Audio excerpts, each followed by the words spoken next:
This is the African News Update on top accolade news. The headlines.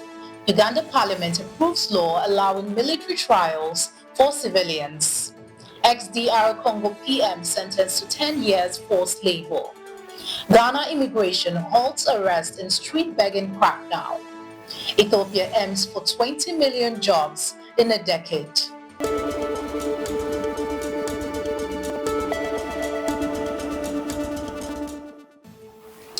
We'll start with the focus in politics. Uganda Parliament approves law allowing military trials for civilians. Uganda's parliament has passed a controversial law allowing military courts to try civilians, drawing sharp criticism from opposition leaders and human rights groups who say it defies a recent Supreme Court ruling. The court had banned such trials in January, citing lack of fairness and legal competence. Opposition lawmakers slammed the move as unconstitutional, accusing the government of using military courts to suppress dissent.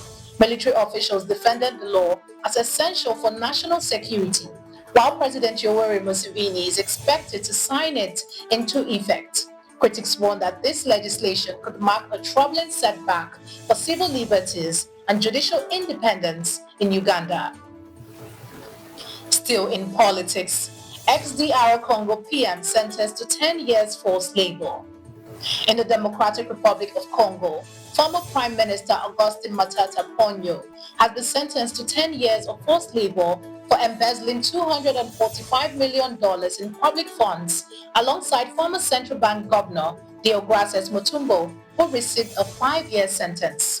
The Constitutional Court found the funds were misappropriated from the Bukanga Lonzo Agro-Industrial Park, an ambitious project meant to alleviate food insecurity and create thousands of jobs. Matata, who once received IMF praise as finance minister and later challenged President Tshisekedi in the 2023 elections, called the verdict politically motivated. Both men are barred from public office for 5 years following their sentences. Moving on in politics, Ghana immigration halts arrest in street begging crackdown.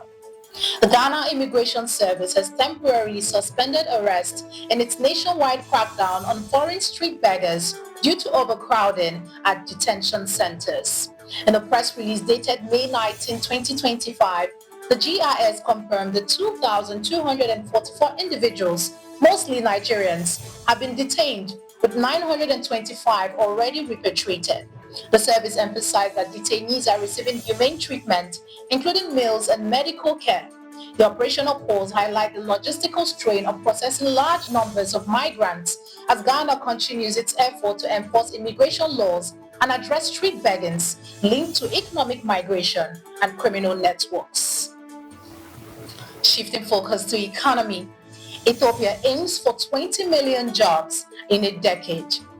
Ethiopia is making major strides in economic reforms, with officials at the 20th ILO Regional Conference highlighting progress under the country's homegrown economic reform agenda.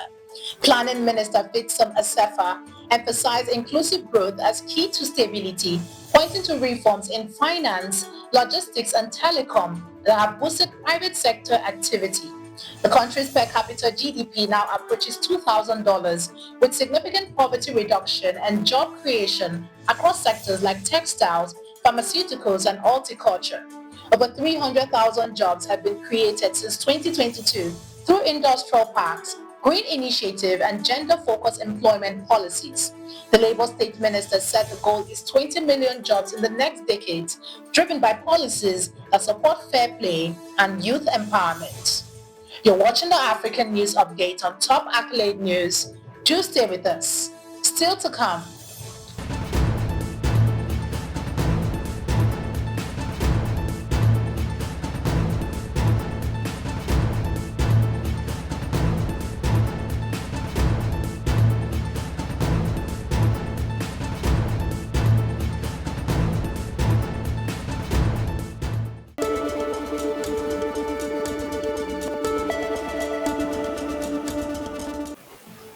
Thanks for staying with us. Still in economy, trade tensions loom as South African president meets Trump.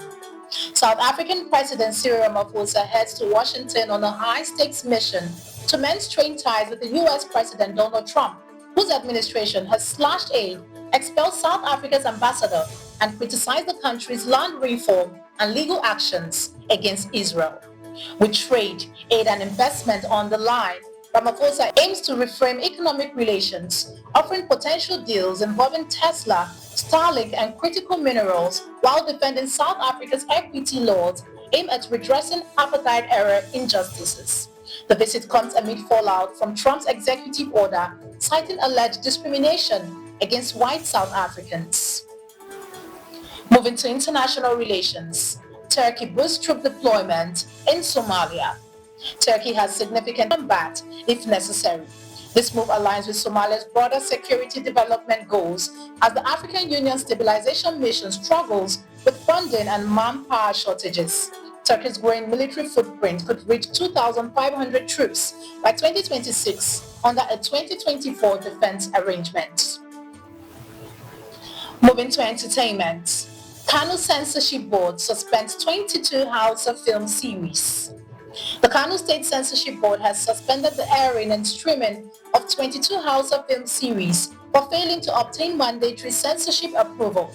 The directive issued by Executive Secretary Abba El Mustafa follows a management meeting and aims to enforce professionalism within the Kannywood film industry.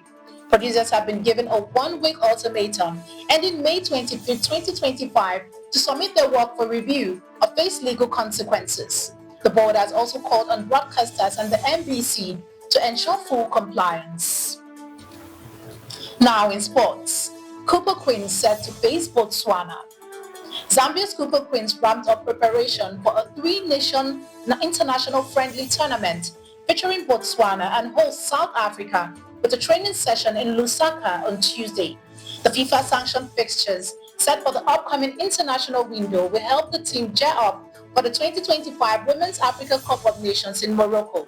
A 35-member provisional squad featuring both local and international stars have assembled. Zambia opens its campaign against Botswana on May 31st before facing champion South Africa on June 3rd. That concludes our African news update for today. Stay tuned for more African news and development. Thanks for joining us. I am Ojoromi Okocha. Connect and engage with us on all our social media handles. Do have a wonderful day.